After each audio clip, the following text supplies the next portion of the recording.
Dr. Francois, I mean, there are many who are saying that, frankly, the Biden administration should have acted sooner and faster, that hundreds of billions of dollars has been put at risk because the Houthis have held this area in the Red Sea at ransom. Sorry, so just let me get this straight, Yalda. So we are bombing the poorest, one of the poorest countries in the world that has been under a humanitarian blockade.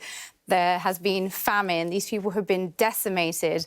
And we are bombing them because a couple of guys in dinghies in support for the Palestinians who are having a genocide committed against them.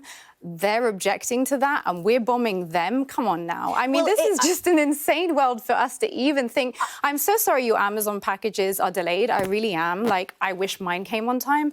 But, you know, genocide, guys, genocide. There are 2 mothers a day dying in Gaza right now. It's 109 days into a conflict in which a humanitarian crisis has been declared to the world day in, day out. By the way, Dr. Francois, there are many who are Yemen watchers who monitor and follow the Houthis who say this is doing wonders for their branding, actually, that it isn't just the Palestinian cause that they're focused on. So call a ceasefire now and end the positive branding. If you want to stop the Houthis doing what they're doing, then call a ceasefire right now. Do you genuinely believe that the Houthis would stop doing what they're doing? They have literally said that that's why they're doing what they're doing. They have not previously blocked those routes for any other reason except this one. So yes, I do. And I also think the West needs to start to understand that you cannot just go around playing cowboys in the world. There are consequences to your actions. You cannot just go around bombing people's countries, ignoring international law and expect no repercussions. For every cause, there is a consequence. And just because you don't like a couple of guys trying to resist, I mean, these are now prescribed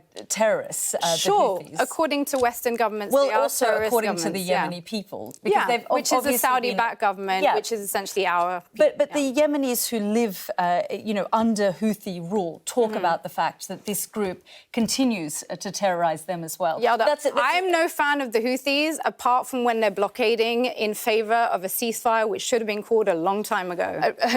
Bill Browder, I'm just going to bring you into the conversation. We started the whole conversation an hour ago about how you can't afford housing and your generation and so on and so forth.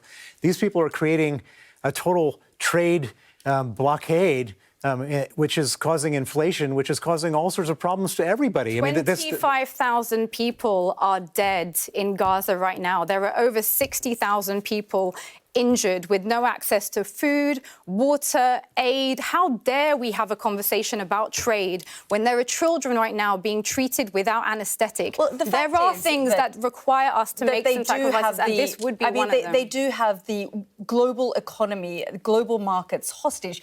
Good for them.